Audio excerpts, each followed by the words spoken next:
ہیں۔ صوم جو ہے یہ اس کا معنی ہے رک جانا۔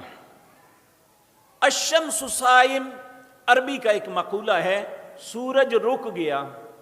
سورج جب چلتا ہے صبح مشرق سے، جب یہ نصف النہار پہ آتا ہے تو چند گھڑیوں کے لیے رک جاتا ہے، جسے زوال کا وقت کہتے ہیں۔ تو اس رک جانے کو کہتے ہیں الشمس صائم، سورج رک گیا۔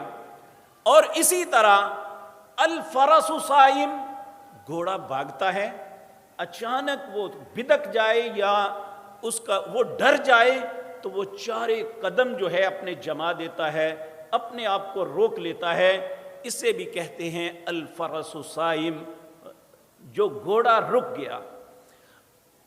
اور شریعت کی اصطلاح میں سحری سے لے کر غروب آفتاب تک انسان کھانے